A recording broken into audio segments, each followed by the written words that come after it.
तो स्टूडेंट्स, आज हम लोग पढ़ रहे थे सॉफ्ट स्किल। सॉफ्ट स्किल का मतलब क्या हुआ? Soft skill are character traits and other personal skills that characterise a personal ability to interact effectively with others. ठीक है, ये कुछ ऐसे विशेष गुण होते हैं जो हम लोगों को किसी और से इंटरेक्ट करने में यानी कि सामंजस्य स्थापित करने में बहुत ज़्यादा मदद करते हैं। ठीक है, some example of soft skill include, कुछ सॉफ्ट स्किल के एग्जाम्पल यहाँ पे है। पहला, कम्युनिकेशन।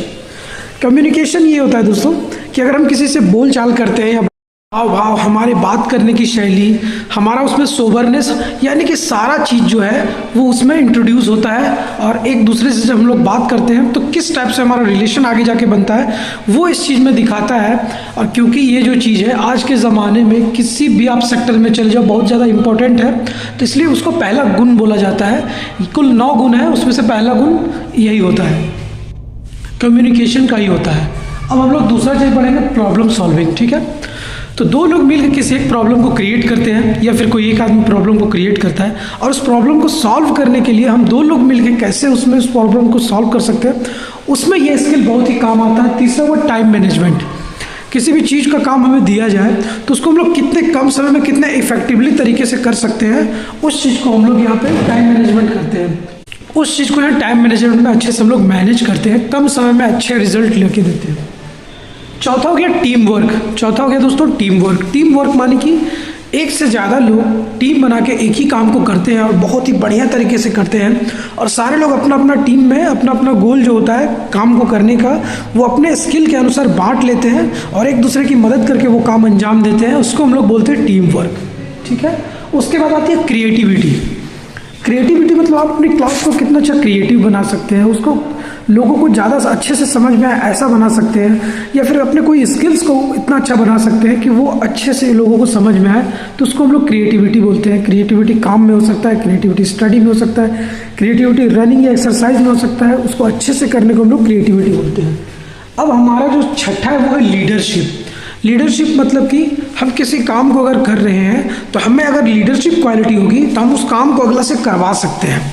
लोग कहते हैं कि एक आदमी ज़्यादा से ज़्यादा 2 आदमी का काम कर सकता है, 3 आदमी का काम कर सकता है, लेकिन वो हज़ारों से अपना काम करवा सकता है। ये हुआ लीडरशिप। लीडरशिप क्वालिटी जो होती है वो, तो एक अच्छा लीडर ही एक अच्छे क्लास को या अच्छे कंपनी को आगे लेके जाता है। खराब लीडर हमेशा कंपनी को हार का सामना करवाता है, कंपनी को डाउन लेके जाता है। अब 7वां हो गया वर्क एथिक। एथिक मतलब जैसे कि होता है खेल भावना, उसी तरह वर्क भावना होती है, वर्क एथिक्स होते हैं। बोलते हैं एथिक्स के खिलाफ जाने वाले इंसान को अनएथिकल बोलते हैं दोस्तों। हैकिंग में भी आप देखते होंगे कि एक होता है एथिकल, दूसरा होता है अनएथिकल, यानी कि नैतिक। नैतिकता के साथ जो हम लोग काम करते हैं उसको हम लोग एथिकल वर्क बोलते हैं और जो बिना नैतिकता के साथ करते हैं उसको हम लोग अनएथिकल बोलते हैं। तो ये होता है नैतिक। अब होता है अटेंशन टू डिटेल्स। एक एक छोटी छोटी चीज़ को हम लोग डिटेल्स के साथ देखेंगे।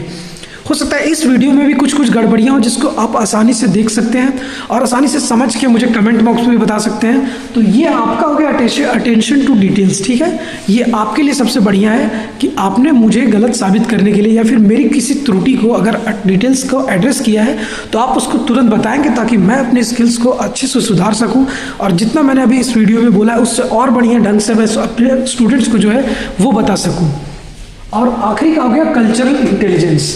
ठीक है, ये तो ऑफिस कल्चर हो गया या फिर स्टडी कल्चर हो गया। इसमें जो होता है एड्रेसिंग जो होता है, इंटेलिजेंस जो होता है, यानी कि हम अपने काम को जो करते हैं उसमें से कल्चरल यानी कि जो काम हमें अच्छे से दिया जाता है उसको हम कल्चरली कर पाते हैं कि नहीं पाते हैं, मोरली कर पाते हैं कि नहीं। अब हम इस कल्चर को, ये ऑफिस का कल्चर कुछ और है। मतलब इसमें क्या होता है कि मान लीजिए कोई कर्मचारी बोल रहा है या फिर कोई स्टूडेंट बोल रहा है कि सर मुझे पहले जाना है, तो अगर उसका कोर्स कंप्लीट नहीं है, वो अगर पहले जाना चाह रहा है तो उसमें एक कल्चर होना चाहिए, एक इंटेलिजेंट होना चाहिए कि क्या वो सही भी रूप में जा रहा है या उसको कुछ बोरिंग लग गया क्लास में तब वो जा रहा है, या उसको कंपनी में बोरिंग लग गया इसलिए वो छोड़ के जा रहा है।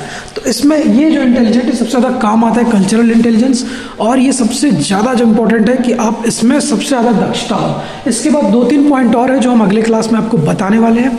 तो ठीक है, अभी के लिए इतना ही।